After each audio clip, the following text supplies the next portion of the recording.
Can we put our hands together as we bring in Dr. Martin?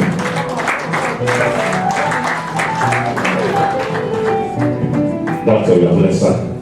I think you use the podium or you want to do what my chairman did. The chairman has opened the floor. Also, I'm not even tall, so it's better I stay. Okay, height advantage. Thank you very much. Hallelujah. Thank you very much for inviting me to this forum. I had about 30 minutes. Because it's night, I will leave less than 30 minutes. The President, thank you for inviting me to this program.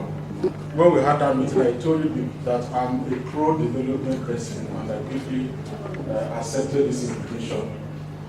Our own Royal Highness, Igwe Nkatoku, thank you very much for. I don't shake Igwe anyhow, but you just brought it home very quickly today. Thank you for that handshake, sir.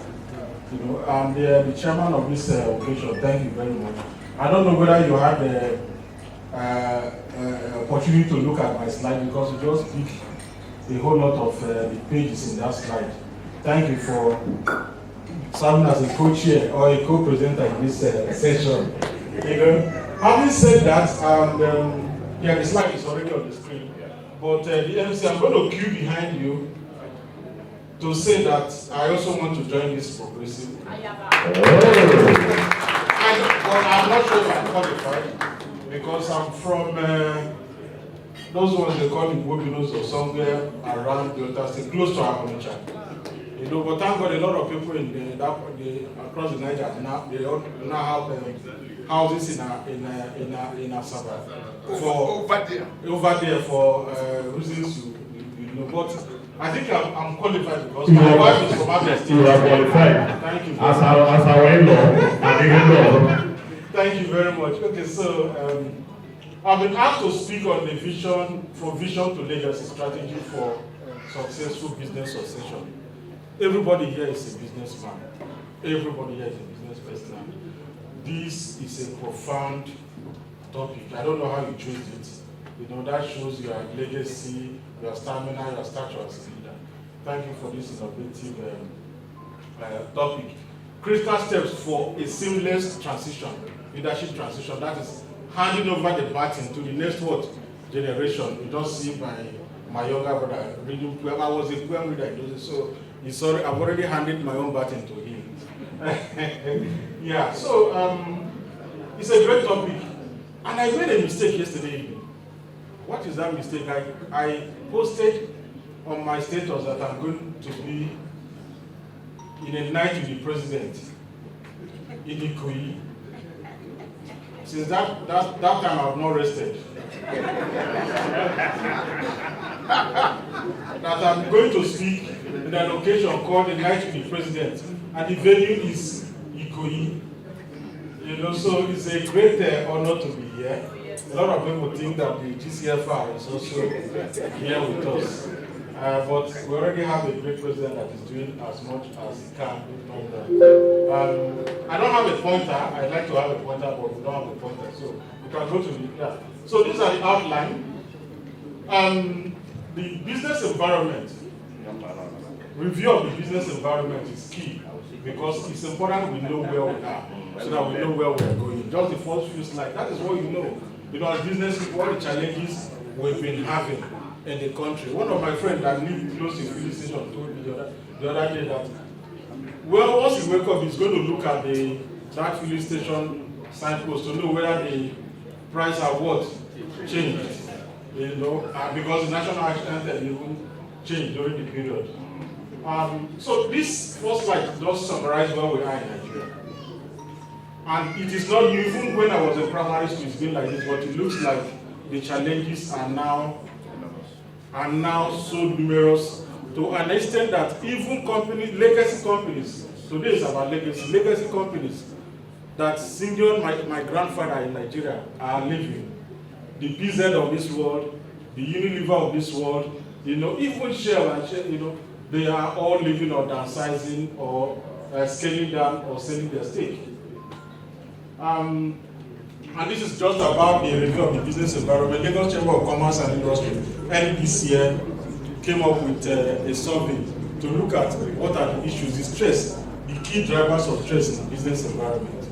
And of course, we've seen the challenges, macroeconomic issues, which is exchange rate and inflation have been the biggest problem that is driving this economy crazy. I think the next slide, I don't want to waste time on it because that is, the issue is that wherever you are, whether you are operating a small business or large business, you are benefiting from this crisis. Before now, when you hear that Nigeria is in trouble, it is small businesses, SMEs that are affected. Some of those type of businesses that we are running. But now, even large businesses, multinationals, are also impacted. And the slide before this also just showed across the country which region is most impacted and which region are less impacted. And surprisingly, we find out that the Southwest and the North Central, that is where Abuja is and where Lagos is, are the ones that are even most impacted. And we were shocked. Why is the Northeast and Southeast not impacted? Because not the worst hit. And the respondents said that the problem that other places are seeing now and are crying, these two regions have been dealing with it for a long time. That is the security. So yeah, I was talking about the exit of multinationals from Nigeria. These are just review of business environment. Over the last 5 years, about 75 multinationals have either left Nigeria to other neighboring countries, downsize their operation, or even sell their stake. And I've mentioned some before. Earlier this year, Microsoft decided to leave Nigeria after announcing that they will be investing $100 billion in Nigeria over the next 5 years. They left Nigeria to where? To Kenya. And so GlaxoSmithKline, I have my friend here, pharmaceutical. My younger brother made a mistake last year to begin. And that was when I know that we're in trouble. Going to hospital, we know what pharmaceutical is. The GlaxoSmithKline and other pharmaceutical companies are living. Let's move forward. But the challenge is that over the last 5 years, the exit of these 75 companies have led to the shutdown of about 6,000 MSMEs connected directly or indirectly to these businesses. Job losses, tax income losses, and a whole lot of crises in the country. Cost burden, I'm not going to talk about cost more than the chairman of this occasion. He knows about cost, the fuel issues over the last 1 year, 341% rise. I don't even know where it is now, but we just put it at 1,050 on the average across the country.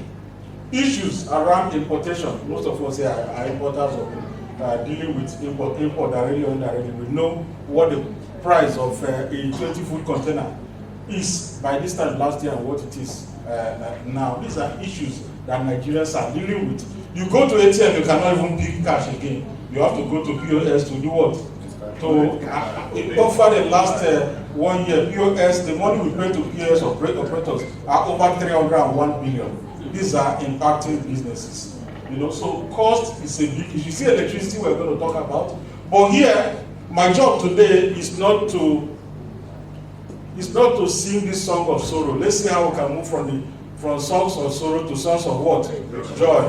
And that is why one of my lovely pastor, he doesn't read one chapter in the Bible. It's a chapter now. And that is Lamentation. I say, why don't you read Lamentation? He said, if you're in Nigeria, you have been suffering all these things, and you still go and open your Bible and be reading Lamentation. So let's go and read the book of what? Psalm. Next slide. Let's now go into the main topic while we're here. The next slide. Yeah, next slide. Okay. From legacy, lessons from legacy to lessons from legacy businesses. I've been asked to talk about how to hand over the baton. How do we do that easily? But the first concern is to see in Nigeria which companies are even old. What have they done? Is anybody running a business here that is up to 50 years old since they started operation? Can you raise your hand up? The business you inherited from your grandfather? Do you have any person running a business that is as old as 40 years? Anyway, the issue is that Businesses formed in Nigeria, and about 23,000 businesses got registered every year. 20,000 attempt to start. After 5 years, 75% or 70% of them are still existing. At the time, the owner of the business is retiring or dying. We don't even retire, we die in the business in Nigeria, unfortunately. 30% of those businesses are handed over to the next generation, which means 70% will die before it gets to the first generation. First generation is the first person that take over from the founder. Then only 12% of those businesses stand at second generation. I don't think that generation here is 100 years. In 100 years, for business, you have 4 generations of what? People that run it, on the average. Because when we say generation, generation is 100 years, is a big number. No. A generation in a business is about 25 to 30 years. So in 100 years, you must have seen 3 to 4 generations running a what? A successful business. And here, we're dealing with family-owned businesses. In fact, the biggest businesses in the world started as family-owned businesses. The Guinness of this world, the Microsoft of so family businesses. We're dealing with family businesses. Because charity begins at home. Next slide. So what I've done in this slide is just to say, what are the oldest businesses in Nigeria? What have they done that have kept them in business for a long time? And you look at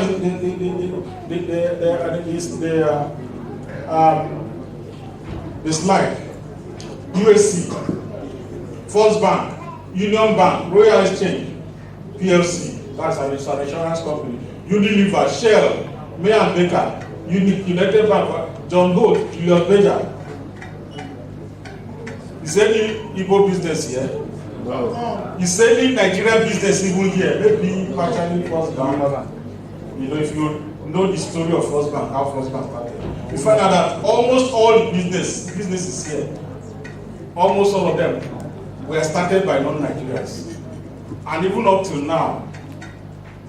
But what have these businesses done that make them to stand up till today?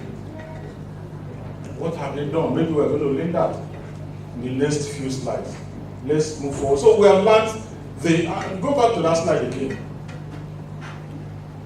If you look at those businesses, some of them, or most of them are in financial services.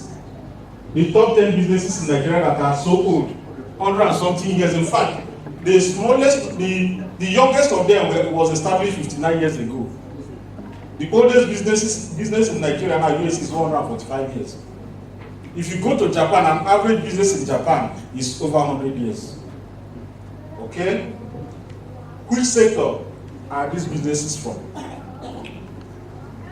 What are their products and services? I'm just emphasizing this just to let you know that it's not only about the successor or the next leader. It may be that your business is also in an endangered sector that is more difficult than others to succeed from one generation to the what? To the other. Let's move forward.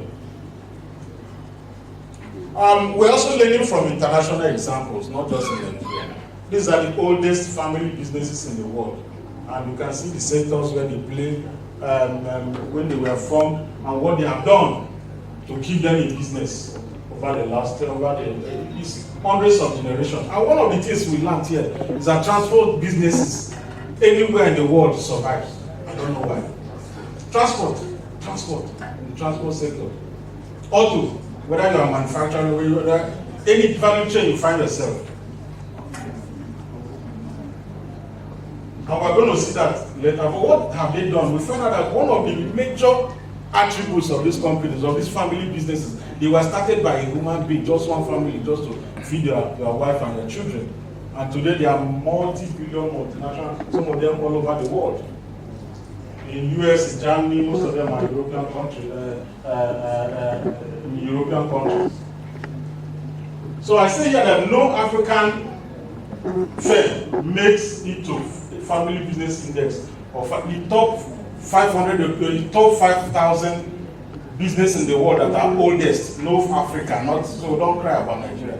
No African businesses in the oldest 5,000 companies in the world. No business in Africa. no business in Nigeria is the oldest 20,000 business in the world. Successful business succession seem to be industry specific or sensitive. I said that innovation and creativity is one of their major key success factor. Stake dilution. What do I mean by stake dilution? Navigator and amigogator. It's not tradition. It's not native leadership that is in our family. But one of the things that kills our business is that we want to own it and own it 100%. Point in the life of these businesses, they were able to add other co-owners, probably retaining the lion's share, 50%, 51%. These are their success stories. If you look at the state ownership, there some of them just own 32%. You can see that very few still have 100%. Very few. One of the things that kept them from generation to generation, some of them are over 1,000 years, is stake what? Dilution. Can we move forward? So we have learned from international example, and we have 24 million family businesses in Nigeria as we speak, contributing to about $200 billion to Nigeria's GDP as our last year and projected in 2024. And the question is, which type of businesses do Nigerians easily start and survive for a long time? The experience has shown that establishing private schools is one of our biggest success factors. I don't know why, but we'll tell you why. Do you know why private schools have succeeded so much in Nigeria? Outliving their founders. Do you know why? Because the children of those private school proprietors are part of that business even from the day they were born. Some of them went to primary school, secondary school, depending on, so early introduction and indoctrination is the major success factor. Agricultural businesses, wholesale, thank God, some of us here are either manufacturers or in trade. Can we continue? Who is my? Okay, it was just okay, so what are the attributes of successful legacy businesses? Clear sense of purpose, strong family bond, reputation. We're going to see all these things later. Communication, transparency, adaptation, and agility. Let's move forward. The major reasons why businesses will always succeed is corporate governance. And one of the ways to ensure corporate governance is stake dilution. If you dilute your stake, the founder is not only the Okusi Ogun, talk and nobody will contribute. You'll be able to have other brains, corporate governance, transparency, credibility will come in. So, why do business even fail? Especially business in Nigeria. Why do they fail?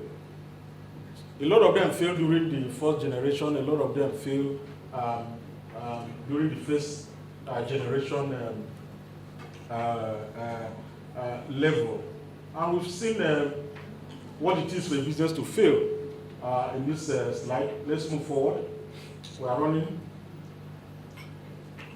Businesses fail for two reasons. One, external factor, and what? Internal factors. The challenge is that whenever business fails, we are quick to blame external what? Factors. It's always good to blame your neighbor for the cause of the problem. And what are external factors here? Exchange rate have killed us, so inflation have killed us, so policy don't change, unfavorable business environment, people are not buying, market issue, recession, natural disaster. My competition have taken my business. Litigation, court cases, and they are true. But do you know why? Next slide. I can tell you that external factors contribute only 9% to the reasons why businesses do what? Fail. The remaining 91% why businesses fail is as a result of the actions and inactions of the management. In fact, I don't know whether we have a pilot here or air hostess. We find out that it has been established all over the world that 95 reasons why plane crashed is because of the decision or indecision of the what? The pilot. Weather and other technical issue, engine problem is just 5%. Same applies to what? Businesses. 91% why businesses fail is because of the person running the business, what he or she did and what he did not do, and when those things were done or what? Undone. Now we move forward. So why do businesses fail? Internal reasons why businesses fail. We've spoken about the reasons why businesses fail externally. But here we're looking at more of internal reasons why businesses fail. Wrong business models. Wrong business model. I don't know why people like opening provision store. Because it is what? Attractive, especially in the evening. Boutique, blue lights. Now everybody is jumping into skip making, social media, you will see what will happen. Bandwagon effect. Nobody will tell you that in provision store, 90% of everything there has expiry date and contains sugar.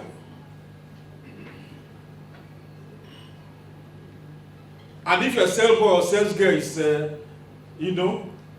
so the challenges of wrong business model is a big problem.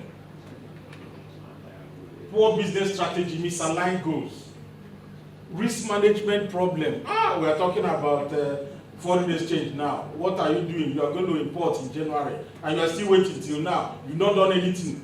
Risk management. Risk management. Igbo businesses doesn't like insurance. Insurance is a key strategy for what? Managing risk. Igbo businesses doesn't like consultants or third party. We don't even, documentation is a problem. Risk management is a major problem. Lack of timely and accurate financial information, uncontrolled misaligned growth. At a point, Intercontinental Bank said that the car will run on what? On water. Where are they today? Uncontrolled growth. Lastly, lack of research. We don't like research. Intelligence, innovation, and creativity. What is research? Ability to know what has happened yesterday and what is happening now. But intelligence is ability to know what happened. It helps you take decisions. I'm not saying you must be a researcher, but there must be somebody by the side you are going to call. Please, give me information. Thank you, your research card. Depending on the size of your what? Businesses. If you look at these international businesses, including the ones in Nigeria that are 145 years, they don't joke with intelligence. They don't joke with it. I'm in strategy over the last 23 years, and hardly you even see a Nigerian company that talks to you. Because there's now Google, they actually laugh.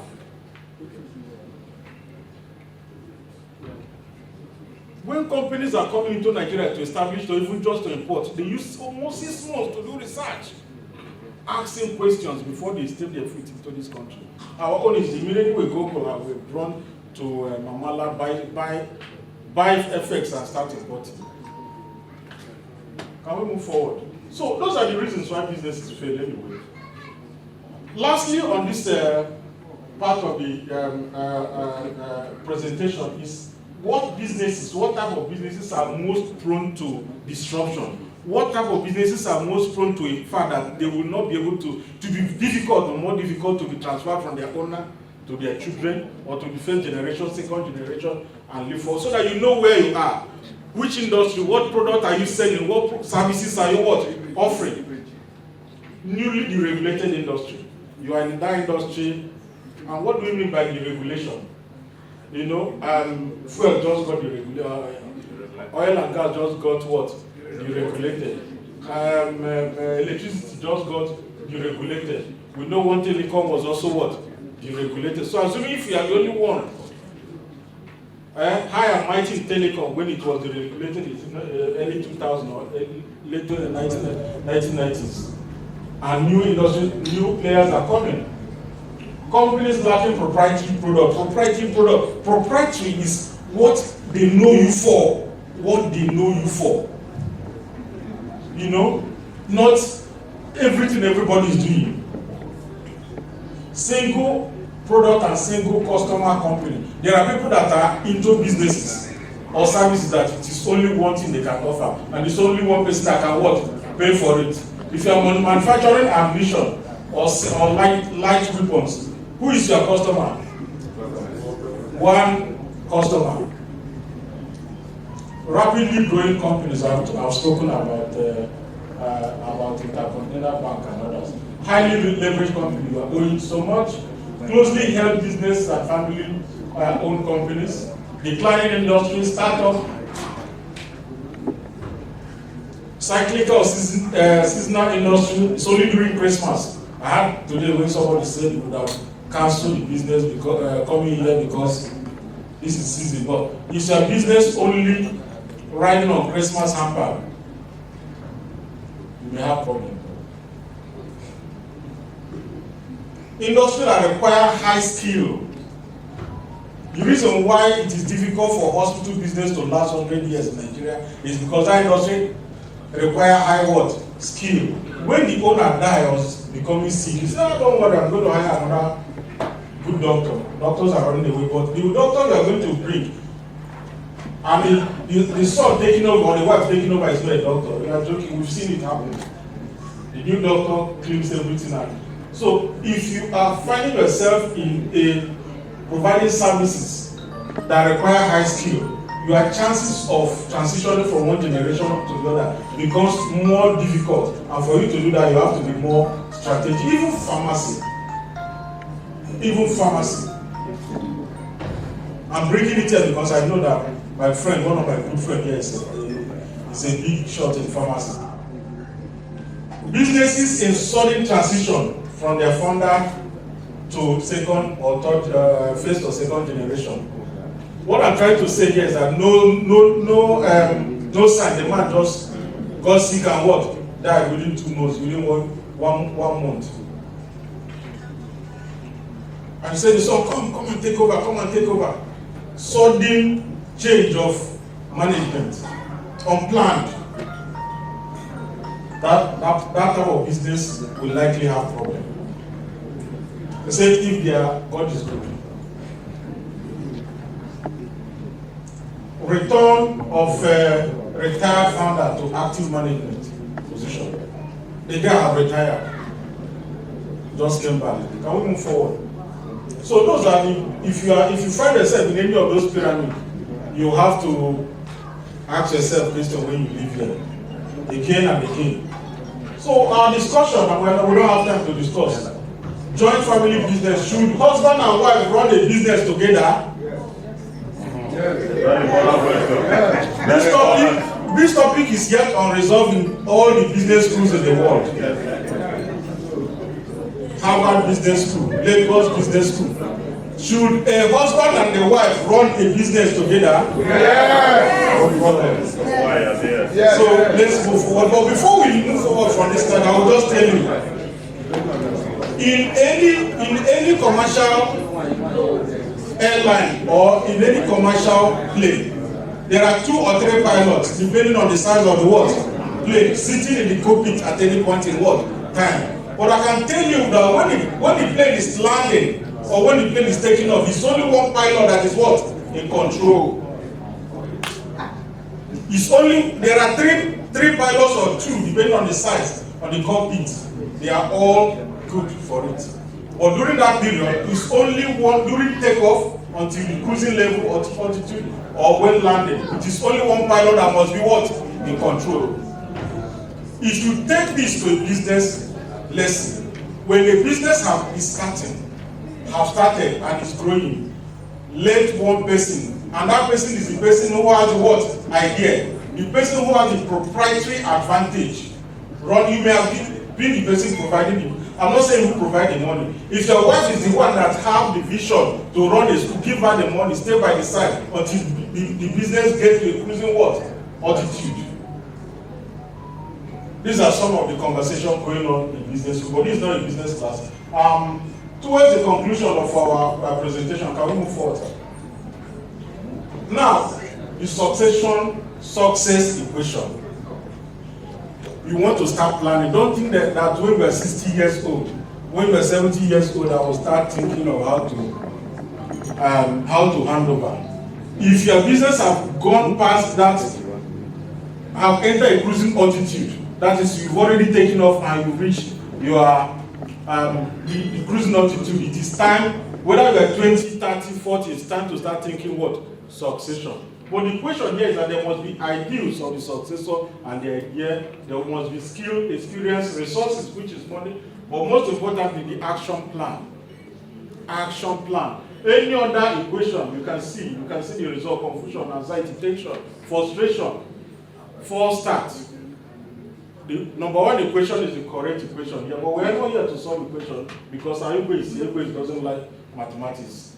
Can we move forward? So the first thing is leadership succession plan. How many of us here have a succession plan, even if it's still in our period? Succession plan. That is handing over the baton of your business when you are still healthy, when you are still alive, not alive, when you are still agile to the next generation. And that next generation must not be your daughter or your son. Maybe your relative, it may be somebody else you like. Have you reduced your idea on how to succeed? How to hand over? Have you reduced it to writing? Have you hired a consultant to do the writing for you? What are the content in that your business succession plan? Financial plan, leadership transformation plan, human organizational, you have to, and we don't even like talking to consultants. Document leadership succession plan. Let it not be in your brain, I know it. Same reasons why we don't write our wills. Share the plan very widely with trusted family members. Put in place corporate governance and structure. Use and explore consultants and avoid the do-it-all syndrome. I had a lecture at Onitsha Business School 2 months ago. And all the businessmen, they are crying. Their children are abroad. Successful people. I have one son there. He has a firm. I don't want to call the name of the firm in Lagos here. Doing very well. Doing very well. The business, if anything happens, in fact, there's a problem. How do we convert the Japa syndrome to an advantage in succession? One of the major factors affecting not just Igbo business but Nigerian business now is that in the next 15-20 years, so many businesses will collapse because even our children are not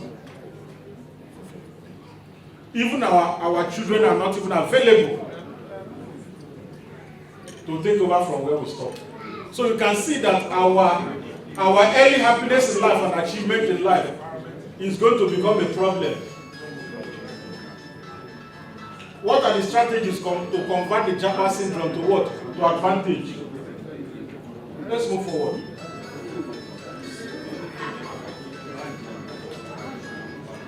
This is for the MC.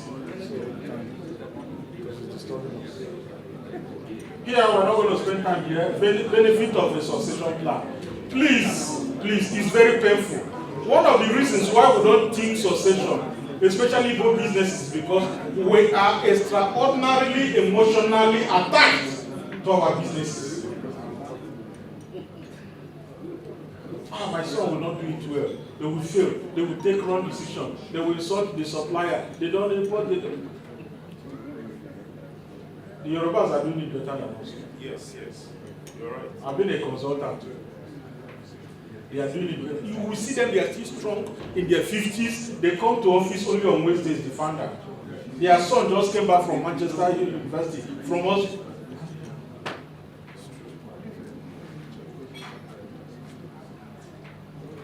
I told you I'm from Abia State because I'm married from Abia State. My father-in-law is a big shot in distribution in Mocha. I know what he's going through now. The children are ready to do it, but the man is extraordinarily emotional to his business. All the time they will fight. Why did you introduce POS in this center? He wants to count his money. Until last year when Emefiele came and he was running, where is the POS? He said he's not doing it. Let's move forward. How do you prepare a successor? How do you even identify successor? The successor, the person that will succeed your business is not even your first son most times. It's not your first daughter most times. You use spiritual eyes when you are sleeping to know. It's not the one that comes.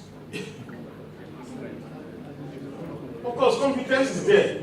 Education, training, interpersonal skill. Which of your child, when they are young, is okay? So 5 minutes and we close. Which of your children took interest in that business very early? Now you are not forcing to come and see you after school. Go to the next slide. Relationship with the successor. Is he or she indoctrinated? Your uncle's son. One of your, it may be your boy that was very faithful, not even too related to you. Or the girl. You say? Or the girl. Or the girl. Thank you. Yeah. Efficiency of the successor. Maybe we need all of this. Willingness of the successor. Please, willingness is very what? Key. You can take a cow to a river. You cannot force it to what? To drink. And we move forward. And most of our children outside the country are not willing. They've seen more than what we're doing. I've spoken about excess emotional attachment to businesses. So this slide, which is second to the last slide, is just to tell us some of the notable big companies owned by Nigeria, started by Nigeria. What are they currently doing? Because of your own job. Exactly. What are they Take my own hand. Dangote Group, what is it currently doing? What is it currently doing? In terms of succession. That's Adenuga, Mike Adenuga. What is it currently doing? Otedola, what is it currently doing? You see Tony Lumelu, the daughter, I forget the name of that daughter that doesn't make hair, it's not a slave queen like. Because successors are never slave queens. Yes. They are never the type that puts their trouser close to the Right face. on. Tony Lumelu's daughter, you don't even see wig on her head. Going from one school to the other, the few times she's in Nigeria, she doesn't stay in her father's country. She goes to those other companies owned by other people, some of them competitors to the father, learning, coming to take over that. That is the same story goes to the Fatima, the children of Dangote, the two girls. They are in Marble House here in Ikoyi. Learning for years. Your successor must be interested in that business for at least 10 years before you hand over to him or her. As we conclude, which is the last slide now, can we go to the last slide? So what is the best time to hand over to a successor? Because one of the major decisions is you have to hand over to a successor when you are still active. When you are still active, you have to have office there, come once or twice in a week, go to Jerusalem or go to Mecca, depending on the God you serve.